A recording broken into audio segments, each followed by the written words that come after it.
For those of you that don't know me, my name is Tyler Richards. I'm the city manager here for City of Texarkana, Arkansas. As you all well know, we're here to talk about the street and drainage bond proposal.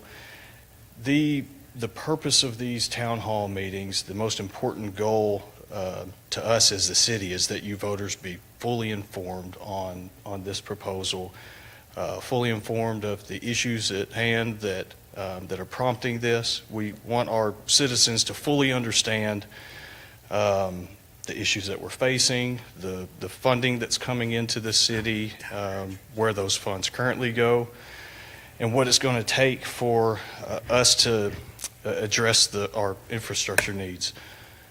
Some of this information may be redundant, may not apply to you, but in an effort to be fully transparent, we wanted to include everything. But I'll try my hardest to go through this presentation as quickly as possible while being thorough.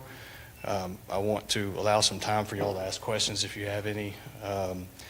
If we run out of time, you've still got questions, there will be more town hall meetings, or you can shoot me an email, give me a call.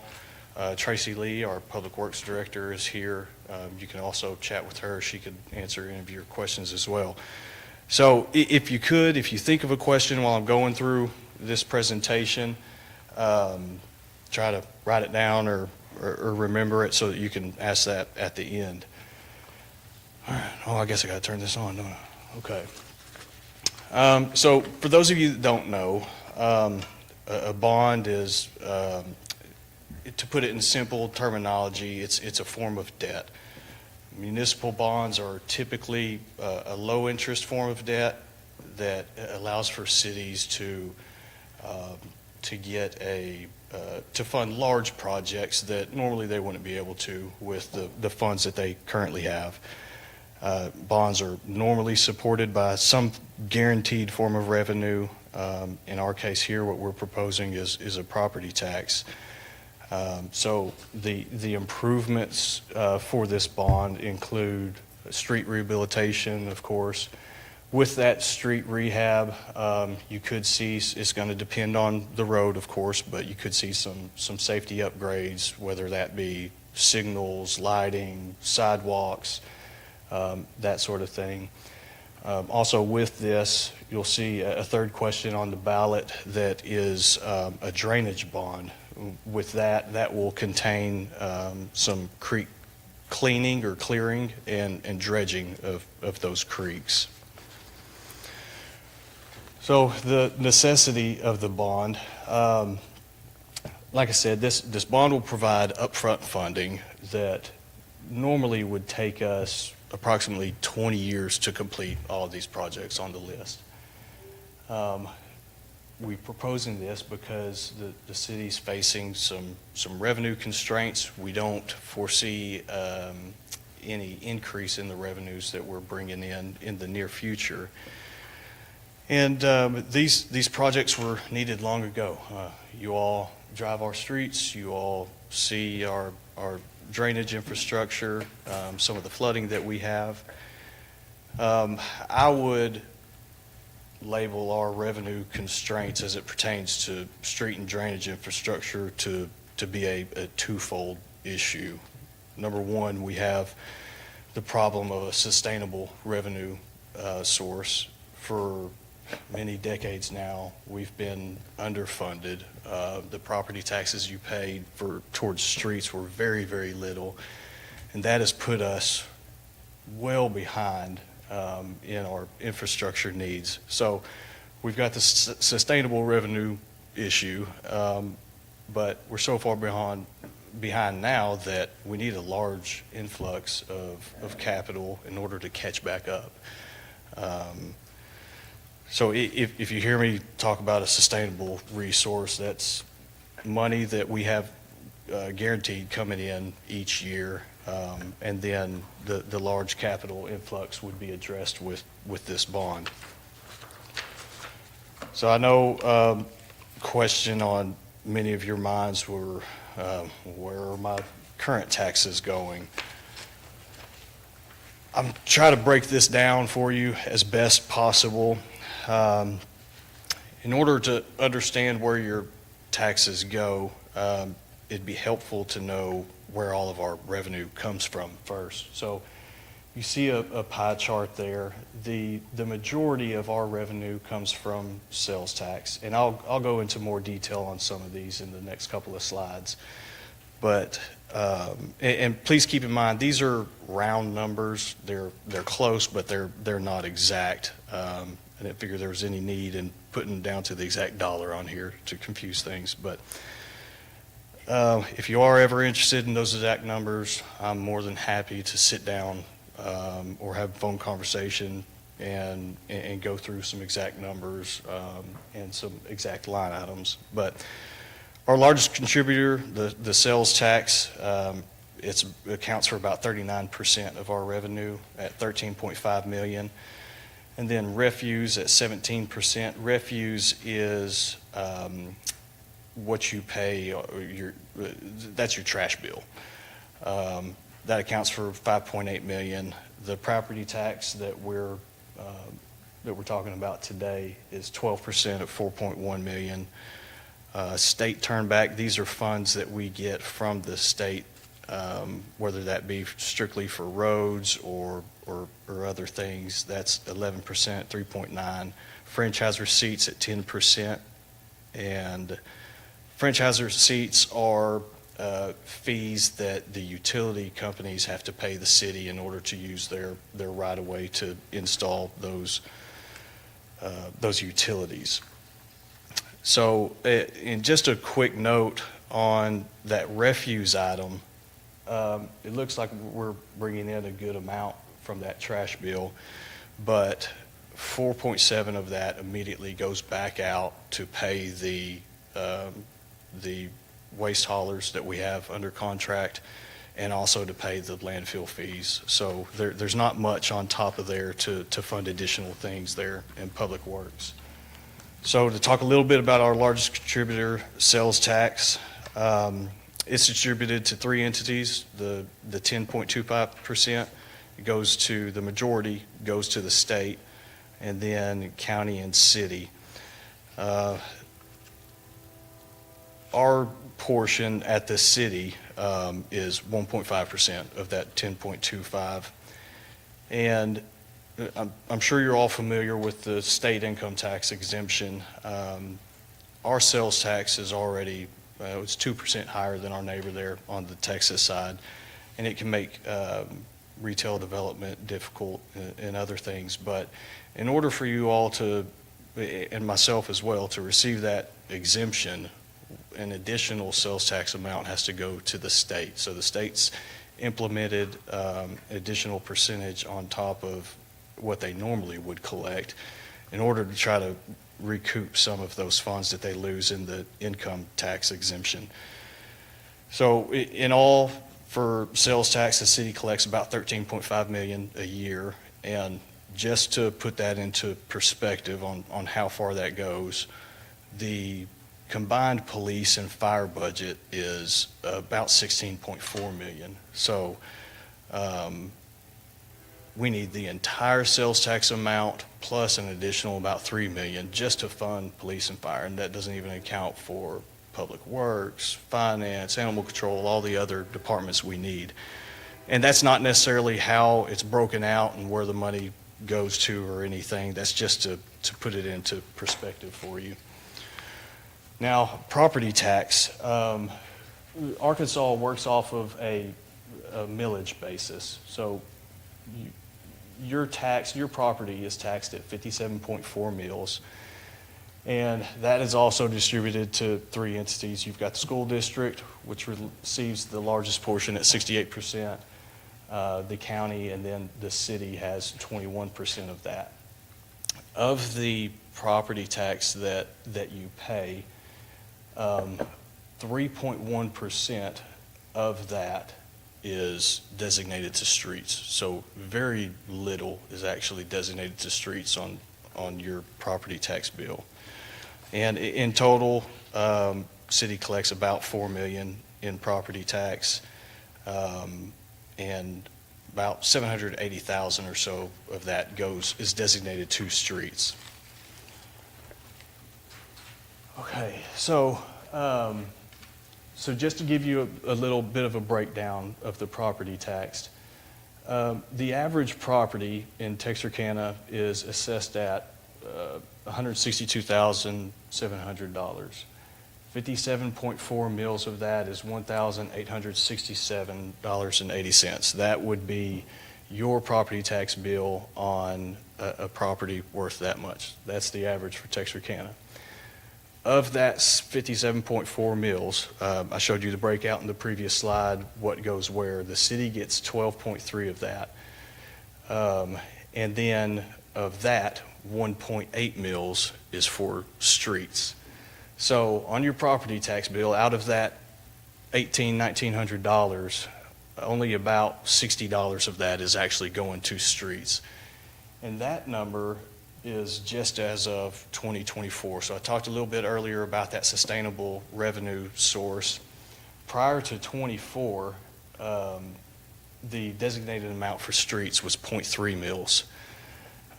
So before that, that $60 was really just $10. I talked to you earlier about getting so far behind, and this is one of the major reasons why. We collected $10 on the average property each year for the last many decades. So just to put that into perspective, $10 would give you a 2-inch wide strip of asphalt across the front of your property for the average property. That means in order to pave half of the property in front of, or half of the street, I'm sorry, in front of your property, it would take about 72 years worth of your property tax in order to repave it. Since we've been able to, and the county increased that road millage back in 2023 to be collected in 24. And since that change, that number now comes down to, it takes about 13 years of your property tax in order to pave the road in front of your house. So we're getting closer to where we need to be as far as maintaining your roads. So just to give you an idea of where all that money goes, earlier I showed you all of the revenue that the city brings in, which is roughly $35 million. This is by expenditure type here. So that large green portion of that pie chart, that is for personnel. $19.9 million of that 35 goes to personnel for all of us to run the city. Some statistics will show the average amount local governments pay for personnel to be 70%, some show to be 55%. Either way, we're about 55% of the budget, 57 that you see there. You may see that number and think that, well, it's just, y'all are overstaffed, we need to cut down on staff, quit and bring that number down. But it's in fact quite the opposite. No matter which statistic you look at, we're at the low end of that, and we're understaffed. Our employees are underpaid. Cutting personnel in our case would only mean cutting services to our citizens, and that's the very last thing that we want to do. Also, each year, Arkansas Municipal League conducts a salary survey across the state of Arkansas and compares position pay with other local governments in the state. And for the majority of our positions, we're well underneath that average for across the state.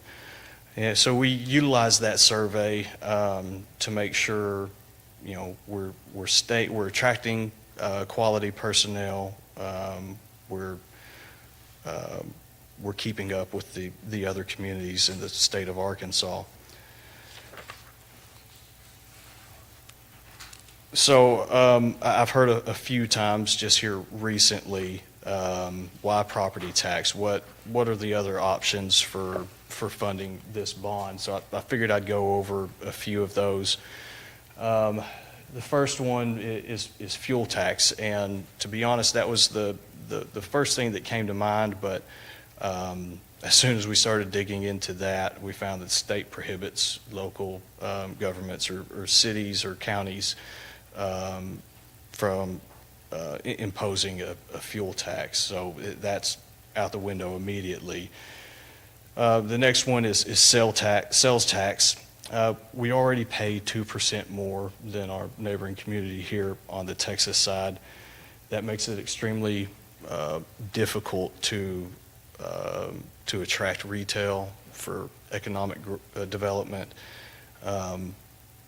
In order for our revenues to grow in the future so that we don't have these issues so much in the future, we've got to focus on economic development to grow our city and bring additional revenue in, thus increasing all of your quality of life. And the third one would be franchise fees. Franchise fees are those fees that we collect from the utility companies in order for them to utilize our right-of-way. The problem with a franchise fee-backed bond is we're relying on those utility companies, and that revenue stream can be quite volatile. And the volatility means that there's higher risk for the bonds, and that higher risk means higher rates. So those bonds can get quite expensive real quick. And the last note on that, the state actually caps what we can charge on those franchise fees at 4.25%. We're already at 4% now, so 0.25% more wouldn't get us anywhere near where we need to be for this bond.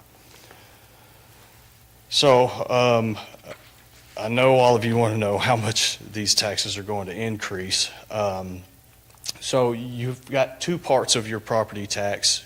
You've got your real estate, which of course immediately comes to mind, but you also have your personal property. So I'll break down both of those. So on your real estate, the tax increase is 2.5 mils. So your property tax bill would go up $50 for every $100,000 value of your property. And I'll get into this a little bit more later, but assessed value and value are different. So they can't be used interchangeably. I'll explain more on that in a little bit. But so 50 for every 100,000 of value. So on a $200,000 value, the tax increase would be $100. Personal property, just to describe it a little bit in a different way, that's going to be about $2.50 for every $1,000 of value on your personal property. So on an average $10,000 personal property value, your tax increase would be $25.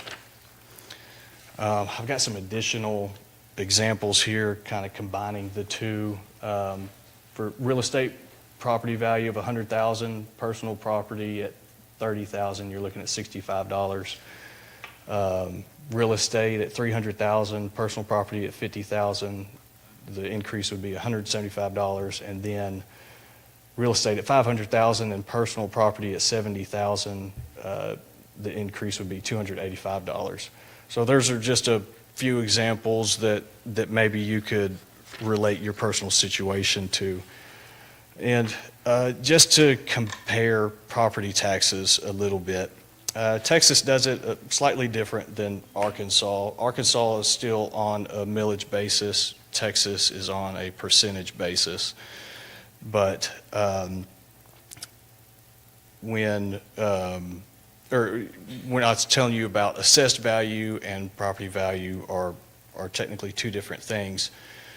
The millage rate is based off of 20% of your total value. So your assessed value is actually 20% of that total property value.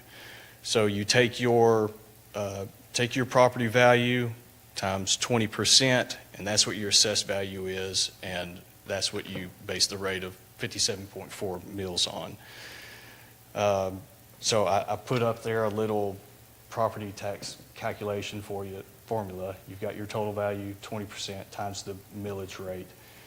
And mills can be a little bit confusing. 1 mill is equal to 1/1000th. So 2.5 mills, which is the proposed increase, that would be 0.0025.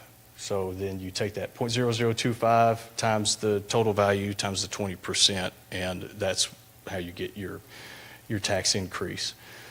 So since Texas is in percentage form, I thought that it'd be helpful to convert ours into a percentage just so that you can compare those. So right now on the Texas side, their tax rate is 2.39%. Of that, 0.65% is the cities. The rest goes to school district, county, college, that sort of thing. Ours in percentage form would be 1.1 roughly, and 0.24 of that comes to the city. So you can see there, even once you add the 2.5 mills, and that percentage doesn't include the millage increase, but once you do add that increase, we're still less than half of what the Texas side is, and the city collection is even, the disparity there is even greater. So which streets will be addressed through this bond? We have come up with a priority list, and this was approved by our board by resolution a couple of weeks ago. There are 58 streets on this list. I'm not going to go through every one of those streets, but if we will be publishing this, it's available online right now, but it's a little bit more difficult to get to. So what we're going to be doing is virtually posting this entire presentation to our website, and it will be completely accessible from there. But if you need, give us a call.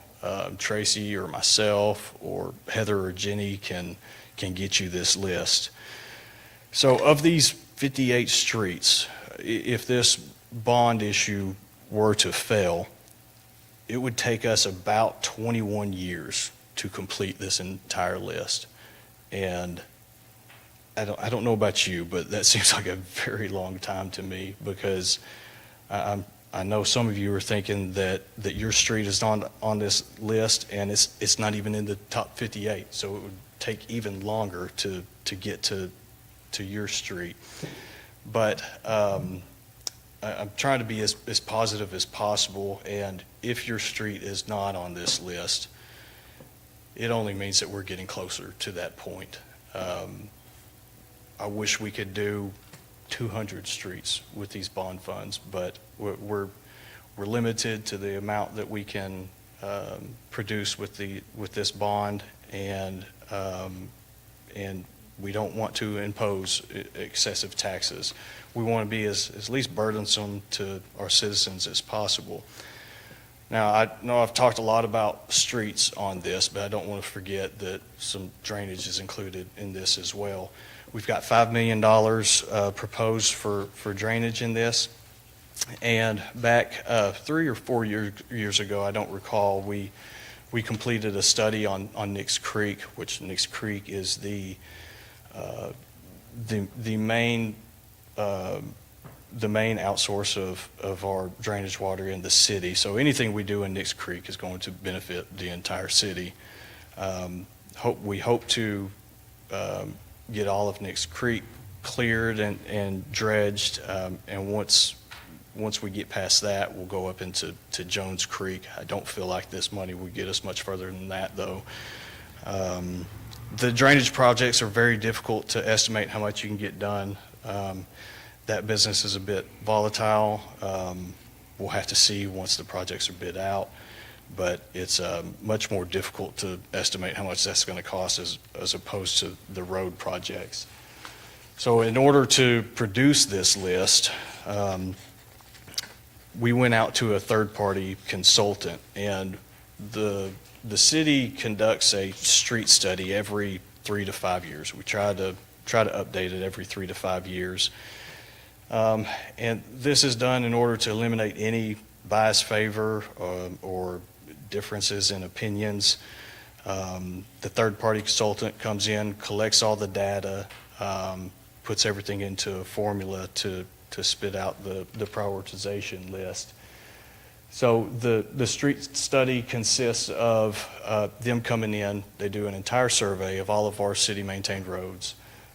They collect all the data from that, and they compile all that data, and then they set the prioritization based on some parameters, and I'll get into that here shortly.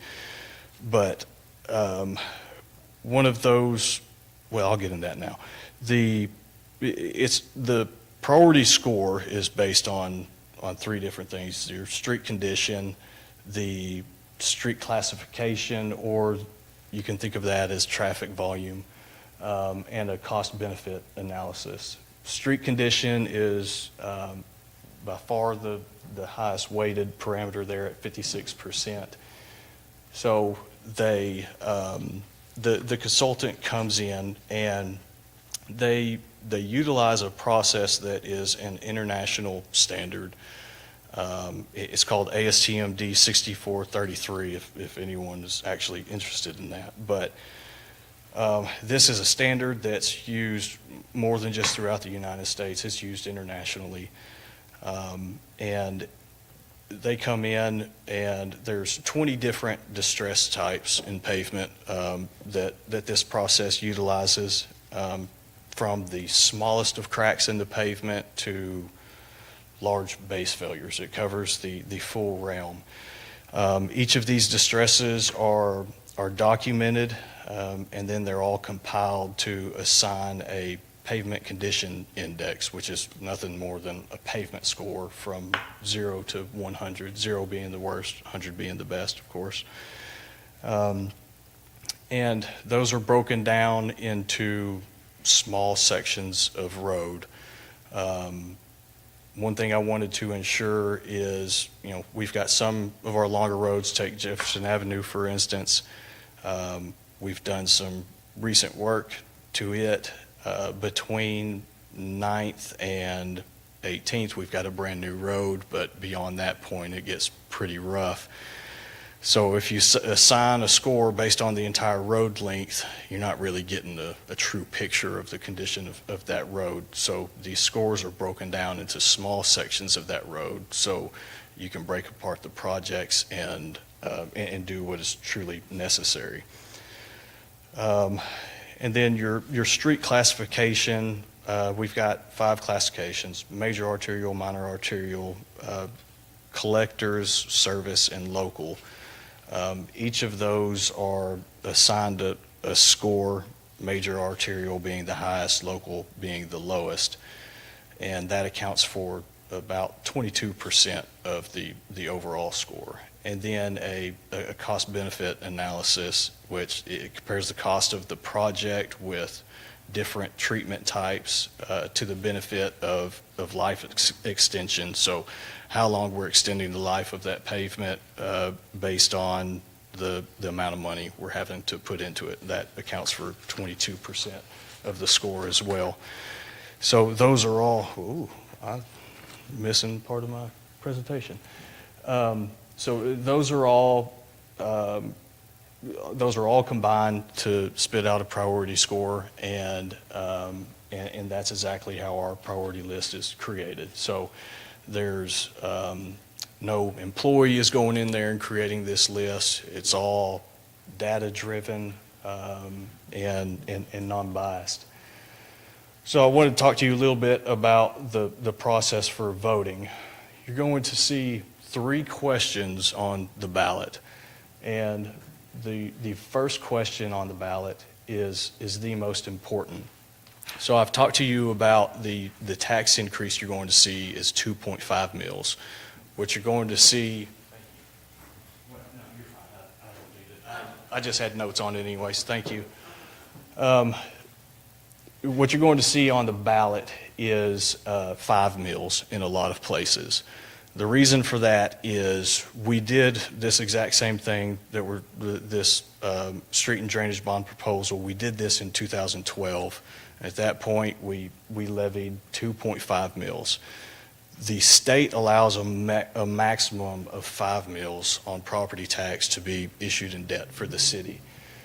So in order to leverage that full 5 mills, we need to go back and refund those 2012 bonds on the original 2.5 mills.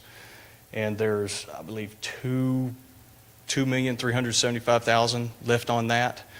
So if we go back and refund that with these bond funds, we can leverage the full 5 mills to get more money. So it's no different to y'all. Y'all are already paying the 2.5 mills. We would just be increasing 5 mills. So the increase you would see is 2.5. But this first question is the most important, because if we're not able to refund those prior bonds, then the other 2 questions don't matter. We wouldn't be able to levy the full 5 mills, and we wouldn't be able to move forward with the bond. So it's important to note that first question is the most important in passing this bond. So the second question will be to, assuming that the first question passes, the second question will be to levy the full 5 mills for this street bond. And don't want you to get confused. It's just a 2.5 mil increase over what you're seeing now. It's not the full 5 mills. The total dollar amount isn't on this. I apologize. I'll put it on here for future presentations. But the dollar amount you're going to see on the ballot is, I believe it's 43 million something. That is not the actual amount that we can collect at this time. We are going to get about 28 million total from this bond. Roughly 3 of that's going to go to refund the current bonds. The reason that inflated number is on the ballot is so that, say, 10, 20 years from now, our property tax revenues increase, whether that be from economic development or whatnot. It could be worth more than 28 million 10, 20 years down the road. And if at that time,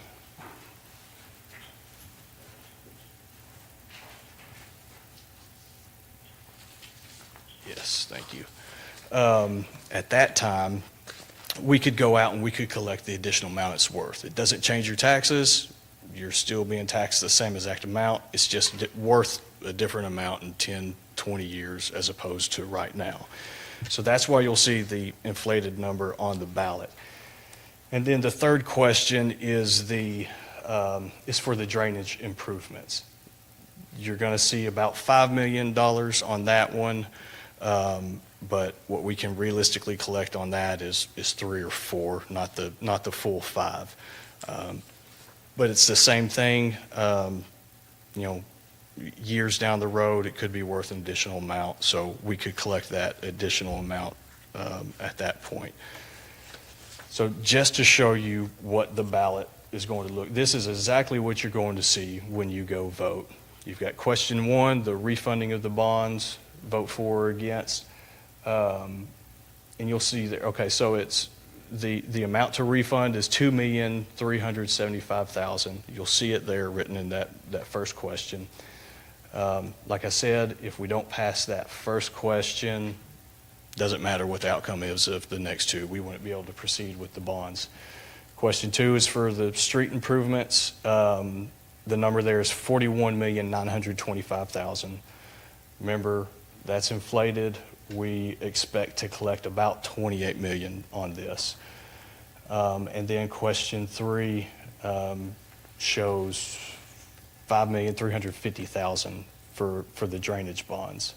And we expect to spend somewhere between 3 and 4, or collect between 3 and 4 million on that.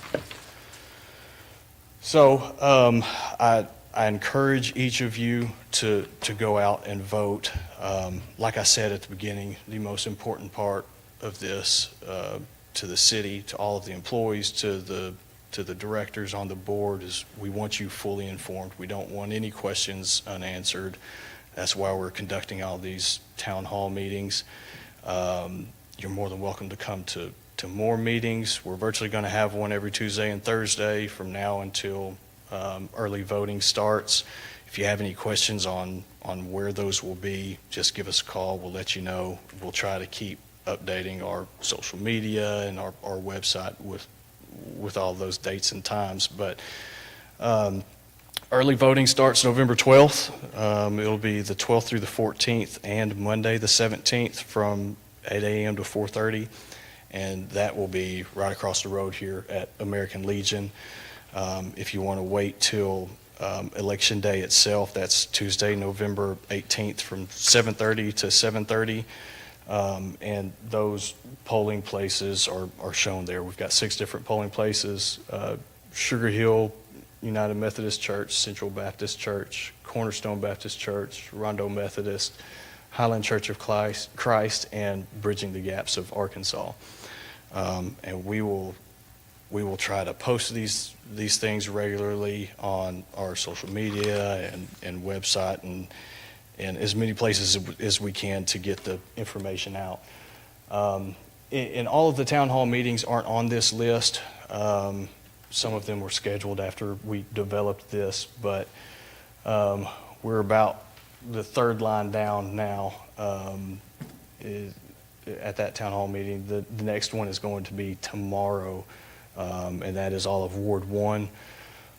Don't pay attention to the ward. You're more than welcome to come to any of them. We just wanted to try to space these meetings throughout the city to make it as easy as possible for citizens to attend. And then the next one after that is going to be Thursday, and I believe that one is Ward 3 meeting, and that's going to be at the Iron Mountain Center. And I believe that's it. I believe that's all I've got for you. So I am happy to answer any questions you may have. We've got about 15 minutes or so before our board meeting starts. We can use up every last bit of that. Or if you'd rather ask questions in private, you can email Tracy or I, or give us a call. Whatever you'd like. You have any questions? I have a few. I'll just need an answer in whatever order. The 2012 bond, wonder how long it was going to be before it came up, and then how long would the next bond run? And I didn't understand, well, how long is the 2012 supposed to go out? It was supposed to be, excuse me, it was supposed to be 20 years, and we were on schedule to pay that bond off early.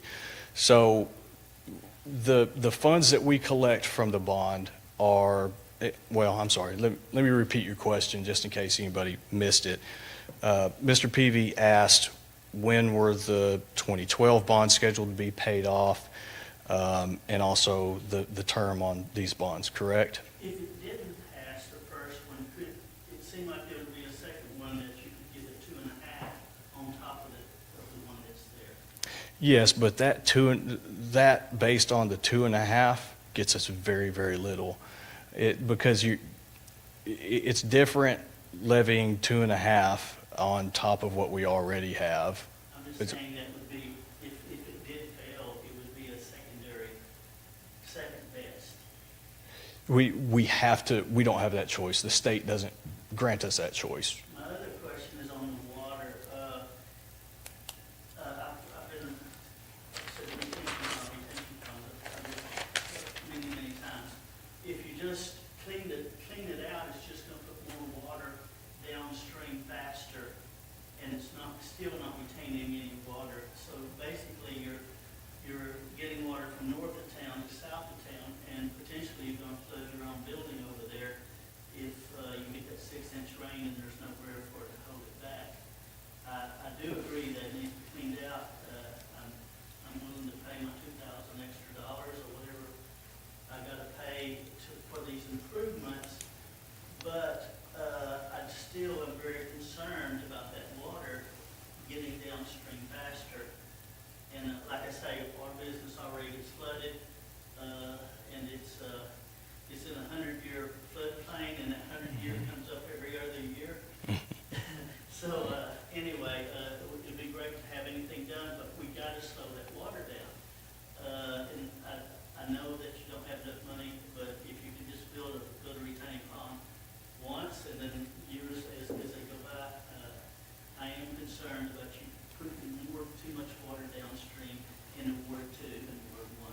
I certainly understand that. So, remind me if I forget anything there, but as far as the detention pond goes, it couldn't be just one single detention pond. Yes, there have to be several detention ponds in order to make a difference. Each one of those ponds, you're talking about hundreds of thousands of dollars. So in order to build that many detention ponds, and that is a dream of mine, I've wanted to do it for the 8 years I've been with the city. But it's extremely difficult to acquire the property to build the detention pond and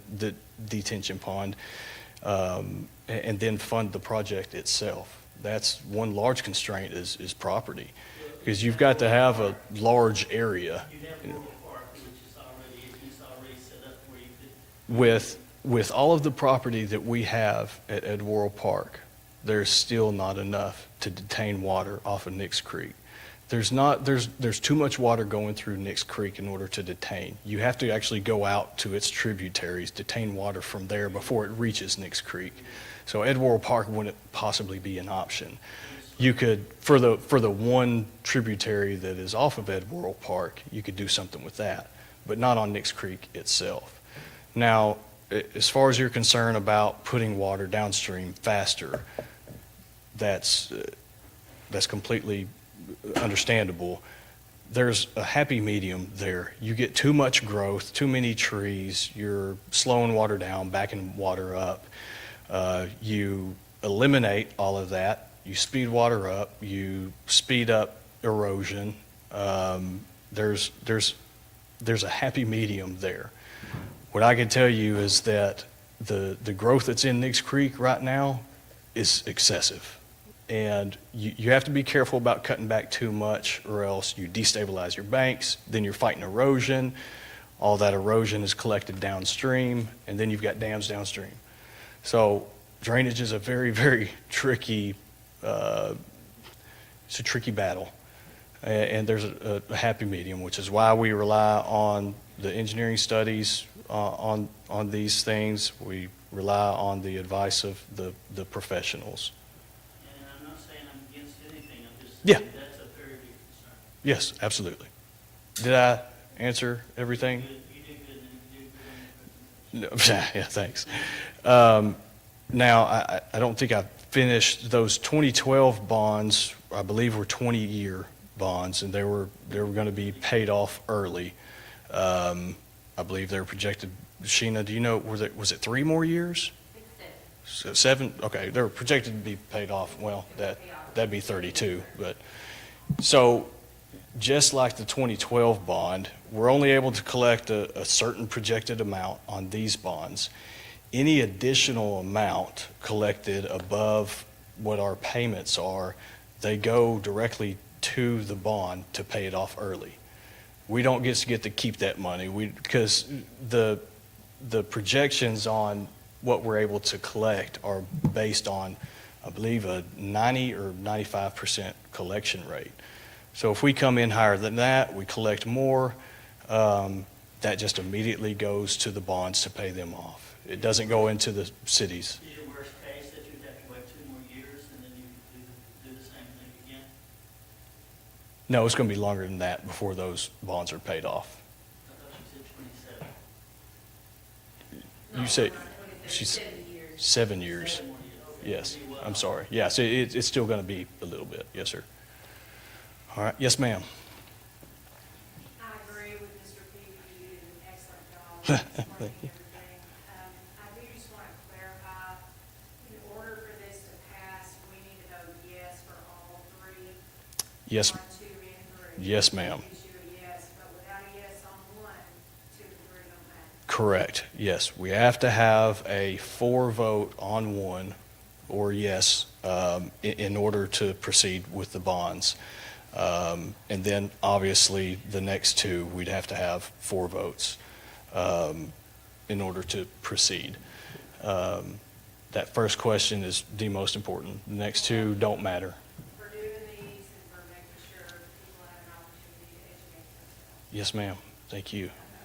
Yes, ma'am. Mhm. First,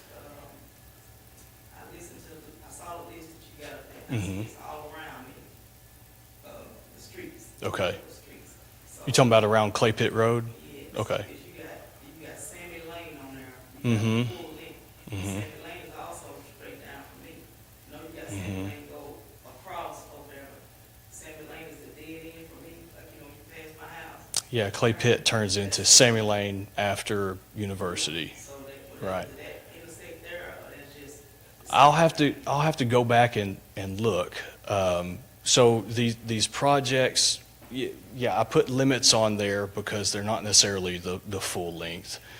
I'll have to go back and look at that one exactly. I know for a fact that it was from Sugar Hill East, but I'm not sure if that little portion across the interstate is included. I'll have to go back and check on that for you. So the critical streets, is that the critical street for pavement, or does that include the drainage as well? 'Cause you know how my problem, I Ye- got critical problems out there with flooding. Yes, ma'am. So does that prioritize, that's just the streets, the 58 name, that's not the drainage? Along with many of these streets, some drainage work will be done as well. So our road isn't going to hold up if it's flooding, if we can't get water off of the road. That's extremely important. It's considered in every road design. So maybe not all the streets have drainage problems and nothing may be done. Some of them, we have to address some ditches or culverts or something, but that'll all be sorted out in the engineering process. There's a contingency built into every one of these estimates for drainage, for striping, for engineering, for all of that stuff. I know you say this, you know, your priority, you also said that, the volume, people coming on the street. Mhm. And I totally understand that, because we on the backside. Mhm. During the fair is when we get our volume. Yeah. So that's when they Fair come out, causes a problem you know, out see there. Come out there, clean the ditch, put Mhm. everything back, but we only get that once a year. Mhm. When the fair comes. So it's like, concerned about the fair, we paying taxes back there too. Mhm. So you cleaning that for them. And that's all the time I can stop and say, hey, you go ahead and spray my ditch while you Mhm. clean up everything else. Sometimes I can stop them and do that. So to me, that's kind of good. Mhm. Don't just do it for when, because it's high volume doing it. I know it's one little window of time, Yeah. but still. No, I completely understand that. And the only thing I'll say to that is there are very, very few areas within the city that we're able to address more than once a year. Many areas we don't even get to within the year. And that's strictly based on manpower and the funds that we have.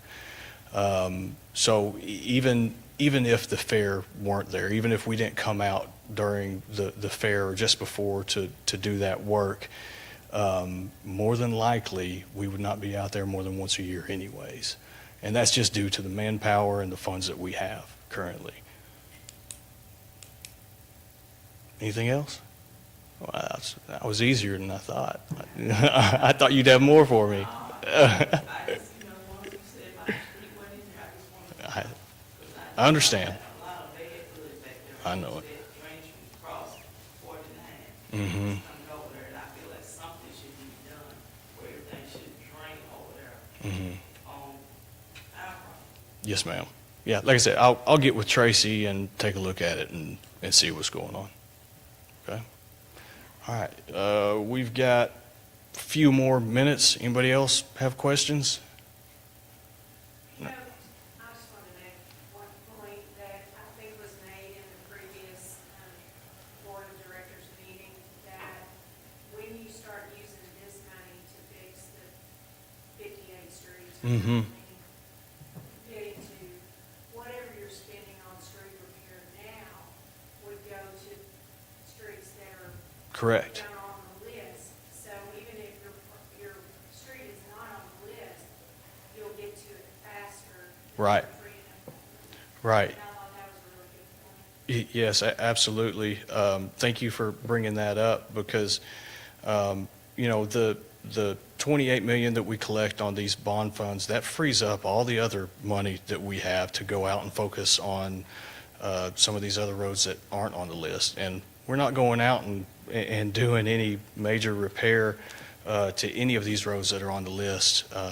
If this bond fund, if this bond is approved, we'll focus our attention on all of those other roads, barring any emergencies, of course. We don't have any choice. We've got to handle that. But yes, absolutely. All of our other funds that normally would go to any of these priorities would be redirected to these other roads. And just as a reminder, the 58 roads on this list with the current funding that we had would take us about 21 years to complete all these projects with the current funding.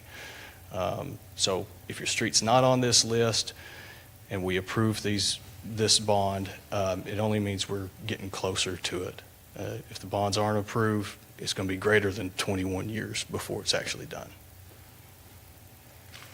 All right. Anything else? Kind of like you've got to, you can only put Band-Aids on a problem so long before you got to fix it right, or you don't have anything to fix it all. That's right. Yes, sir. That's exactly right. Okay. Well, thank y'all for coming out. Please get out and vote, whether it's for or against. I just want to be sure that all of our citizens are fully informed. If you have any questions, give us a call. Thank y'all.